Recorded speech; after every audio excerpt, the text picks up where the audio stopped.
man. I do what I do. Look at history. The Jewish people. These people have endured 3,000 years of persecution. They have been literally kicked out of hundreds of countries around the world. Okay? Whether we talk about the Holocaust and the ongoing anti-Semitism of the day, it still exists.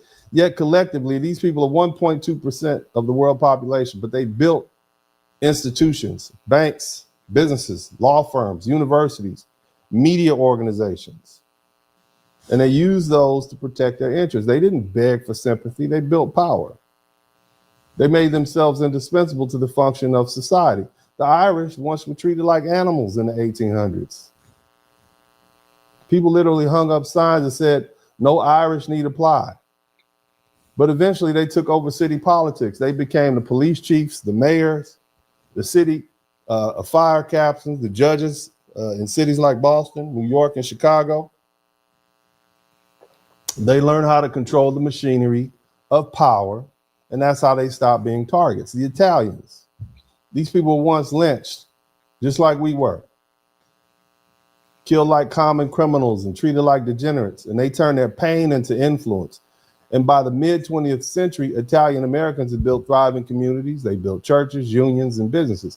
They bought property, they bought politicians, they gained respect, not because America suddenly stopped being racist, but because America respects power and money, not feelings. The Japanese, after being humiliated and imprisoned and in intern camps during the World War II, they didn't sit around waiting for an apology. They rebuilt. They built banks, they built corporations, they built neighborhoods. Within a generation, they became one of the most economically stable and educated groups in the country. And let's not forget our own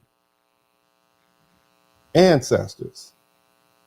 Black Americans, despite being enslaved and terrorized and lynched and locked out of opportunity, they built thriving Black towns and economies like Tulsa's Greenwood District and Durham's Black Wall Street and Rosewood, Florida, and many others.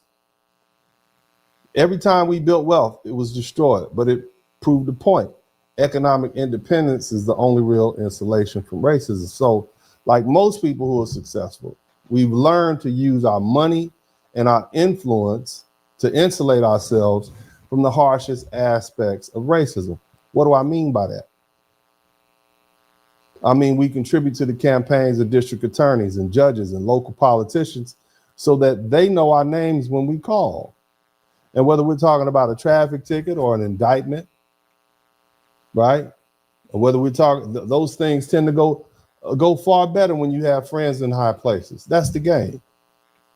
And I'm speaking to you from experience. I'm not talking to you as a person who doesn't know. And that's why I always tell people, make your friends before you need them. And making friends in politics means paying what you owe before the bill comes due. That's not corruption, that's influence. That's how this country works. And if you want to get away from the emotional side of voting, the side that tells you who you should vote for based on guilt or history or your emotions, you have to grow up politically. You have to become more savvy, more mature, a more mature voter. And I think that's exactly where a lot of Black Americans are, specifically Black American men are today. And that's why so many of us voted for Donald Trump. And of course, there was a lot of Black women who voted for Donald Trump, but we're still starting to realize that politics isn't about who makes you feel good or who plays the saxophone. It's about who helps you live good. So I tell people, stop asking which candidate you like and start asking which policies actually affect you as a foundational Black American. Look at the policies, both good and bad. Okay? Did they help your business? Did they lower your taxes? Did they create jobs? Did they make it easier for your family to move forward? And once you answer those questions honestly, then you know where your real interests lie. For me, it's clear.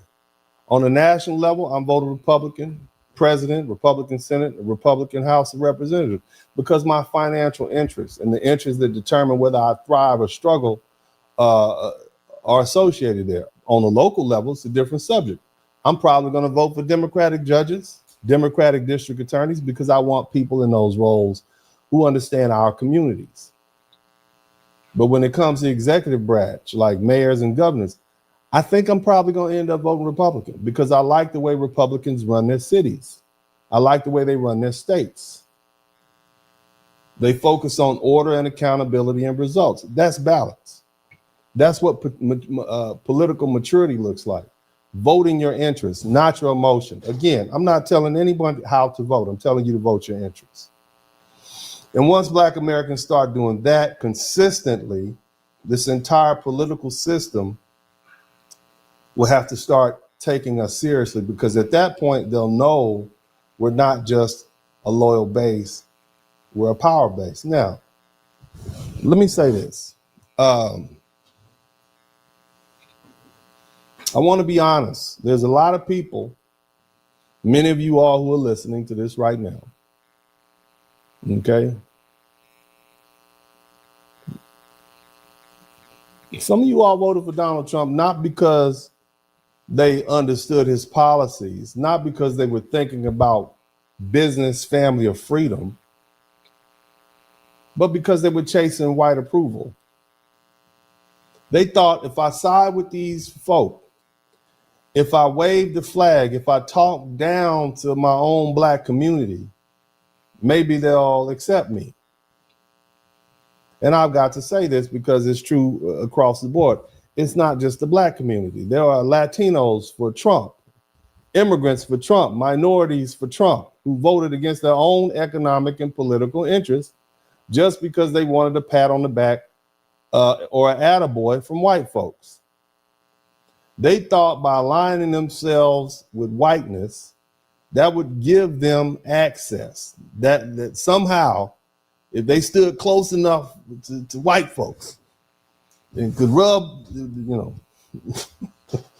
some of that would rub off on them. And we got a name for those people in the Black community. We call them raccoons, we call them sellouts, we call them Uncle Toms, we call them house Negroes.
What's up, everybody? This is Blizzard King. I love you guys. I'll talk to y'all later.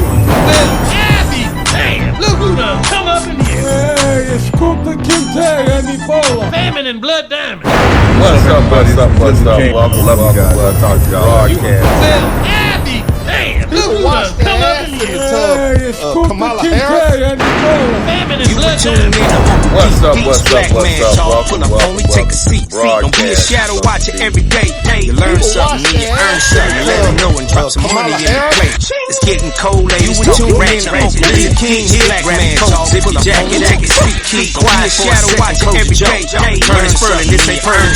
Know the law. Drop some money in the plate. Push your pins, getting cold, ladies. Get on that. Master King, here's for the smoke, sprinkle that. You can keep quiet for a second, close your jaw. Turn it Spurling, this ain't Purdy, got a Constitution, pushing pins when the president giving that for the money that I earn. Just for the when you gon' learn my people, keep it cat, gotta cut it. Only cat he rubbing, gotta love it. I call it Hollywood, when they special votes hated. Protesters for the president, right, my people the money that I earn. When you gon' learn my people, gotta know these 9 black men out here, matter what you win, gotta baby, this ain't equal. Sometimes when you serve, get you know it's 9 black men out here, know damn right, gotta made it. Uncle D, you been served, get you know it's 9 black men out here, know we winning, gotta Uncle D, you been served, get you know it's 9 black men out here, know we winning, gotta Uncle D, you been served, get you know it's 9 black men out here, know we winning, gotta Don't be putting the money in my hand all rough. You been served, get you know it's 9 black men out here, know we winning, gotta Hey man, I do what I do. Somebody need to whip your ass. Get up and whip him, Sweets. Hey, don't be putting the money in my hand all rough. Take your ass out here. You buy you a Floby and cut your own damn hair from now on.